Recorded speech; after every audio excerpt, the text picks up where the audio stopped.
Hello and a very warm welcome back to the garden. A question I'm getting quite a lot these days is what is a perfect or the ideal size of a raised bed? And so in this video I'm going to show you what I think is the ideal size, or at least the ideal range of sizes that you may want to consider if you're wanting to either extend the garden or if you're at the start of creating your first ever vegetable garden. This garden is all about growing in raised beds with solid sides like this. Now, raised beds without sides are a totally different story. So if you want to find out more about that, you might want to look at things like market garden beds.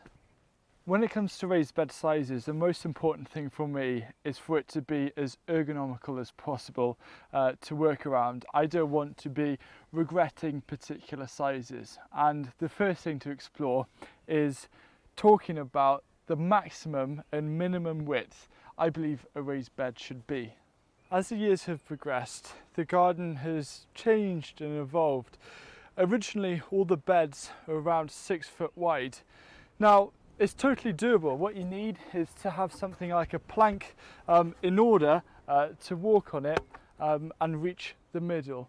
But as time has progressed, this garden has downsized in terms of the size of beds that we're making. Up until last year, where I'm standing right now, used to be 3 wider, longer beds, but these have been replaced with 6 smaller beds, and there's a reason why I've done this.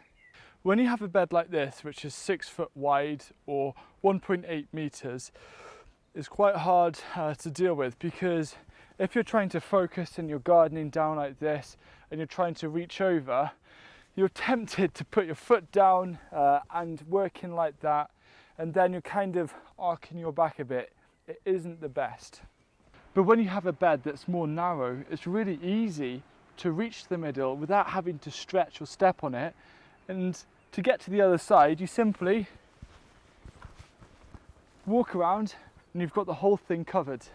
As time progresses, we're gradually replacing the older, wider beds with more narrow beds. And we found that 4 foot is at the moment our go-to width. I find 4 foot to be the perfect size because it allows me to get maximum coverage without having to reach over too much. And because of that, it means in terms of pathway to growing area ratio, that increases. You can obviously create raised beds that aren't as wide. This here is around 45 centimeters, so 2 foot. I wouldn't go any smaller than that, because then you're kind of getting to window box territory. And the thing with those is that because they have much less of a volume of soil, they tend to dry out more. So my absolute minimum is 45 centimeters or 1.5 feet. Something that's just as important as width is length. Because if something is too long, you might be tempted to jump over it rather than go right around it. Or if something is too short, you might actually be losing vital growing space to having an excessive amount of pathway. When I'm creating raised beds, the minimum length will be 4 foot or 1.2 meters, which means that this is the smallest kind of raised bed I make. It's 4 foot by 4 foot. There's a really nice square area, so if you want to grow perhaps a few perennial herbs, for example, or dedicate it to salads or extras, it works great. As well, if you have a smaller garden but you do want some raised beds, this is just such a nice usable size to work with and grow quite a lot of food on as well. Over the years, I found that the perfect length for me is 10 feet, so that's 3 meters. Any longer, and honestly, I'll look at the end of the bed and I'm like, do I really have to walk all the way around there or all the way around there? I could just hop over. Maybe that's not the safest thing to do, so I found the sweet spot in terms of length, and considering not having too much of the garden used up as paths, is 10 foot long. The next question is, how deep should raised beds be? So you're going to love the answer. The answer is, it depends. But the good thing is, it only depends on 2 things, and it's all about what are the raised beds on top of. It might surprise you to know that this garden doesn't really have topsoil. There used to be more barns, just like the one behind, where this garden was, with a concrete solid base.